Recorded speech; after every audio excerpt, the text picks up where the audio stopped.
এটা শান্তি এটা চুক্তি হ'ল যেতিয়া যেটো সিগনেটৰী যিবিলাক স্বাক্ষৰকাৰী এটা শান্তি এটা পৰিৱেশ ঘূৰাই হোৱাৰ পিছত যাতে কোনো এজন আৰু জেলত থাকিব নালাগে।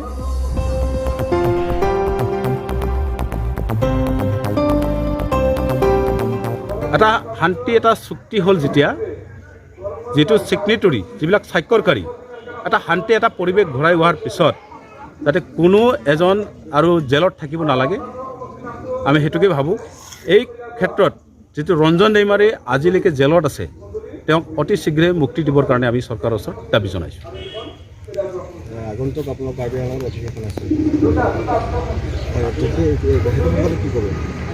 আগন্তুক যেটো আমাৰ অষ্টম বাৰ্ষিক অধিৱেশন কাৰ্বি আংলঙত এইবাৰ অষ্টম বাৰ্ষিক অধিৱেশন, এই অধিৱেশনত আমাৰ সংযুক্ত বড়ো মঞ্চৰ এটা ঐতিহাসিক এটা অধিৱেশন হ'ব।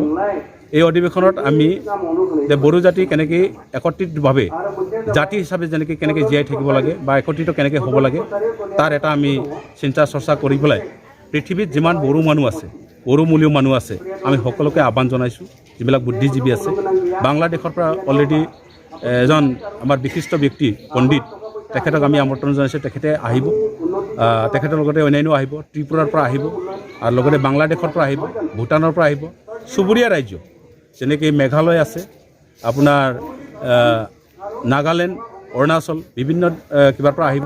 ইয়াৰ বাদেও আমাৰ বড়ো জাতীয় সংগঠন যিমান আছে বড়ো সাহিত্য সভা, নিখিল বড়ো ছাত্ৰ সন্থা, বড়ো মহিলা কল্যাণ পৰিষদ, XBLT, সাৰেণ্ডাৰ NDFB, XNDFB আমাৰ যিবিলাক বড়োমূলীয় ধৰ্মীয় অনুষ্ঠান আছে এইবিলাক তাৰমানে আহিব। তেখেতসকলক আমি আহ্বান জনাইছোঁ। ইয়াত আমি কি পদক্ষেপ ল'লে কেনেকৈ ধৰণে আমি আগবাঢ়ি গ'লে বৃহত্তৰ বড়ো জাতি এটা গঠন কৰিব পাৰোঁ আৰু বৃহত্তৰ অসমীয়া জাতি গঠনত আমি কেনেকৈ সহযোগিতা কৰিব পাৰোঁ তাৰ এটা আমি চিন্তা চৰ্চা কৰিছোঁ। চৰকাৰে কিবা দাবী থাকিব নেকি?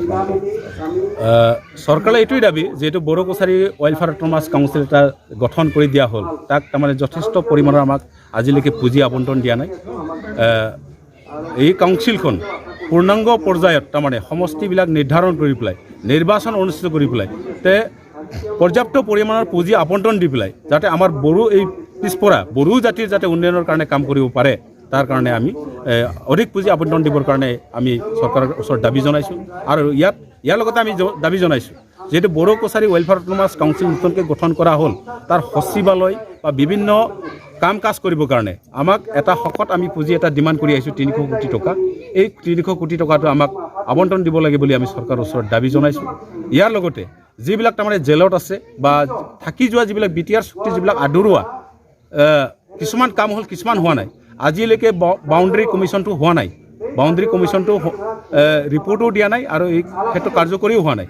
তাৰ বিনিময়ত কি হৈছে আমাৰ দুটা বড়ো অধিকৃত অঞ্চল থকা দুটা জিলা শোণিতপুৰ আৰু বিশ্বনাথ জিলা তাৰমানে BTRতো নাথাকিল আৰু BKWCত নাথাকিল। তেওঁলোকে উন্নয়নৰ কাৰণে অৰ্থনৈতিকভাৱে বা সামাজিকভাৱে শৈক্ষিকভাৱে বিভিন্ন উন্নয়নৰ দিশৰ পৰা তেওঁলোকে বঞ্চিত হৈ আছে। গতিকে আমি চৰকাৰক দাবী জনাইছোঁ যে বাউণ্ডেৰী কমিশ্যনটো সোনকালে সঠিক কৰি পেলাই BTRত সোমোৱাৰ যিবিলাক বাকী থকা গাঁওসমূহ আমাৰ BKWC অন্তৰ্ভুক্ত কৰি পেলাই তেওঁলোকক উন্নয়নৰ কাৰণে এটা বাট মুকলি কৰি দিব লাগে বুলি মই চৰকাৰৰ ওচৰত দাবী জনাইছোঁ।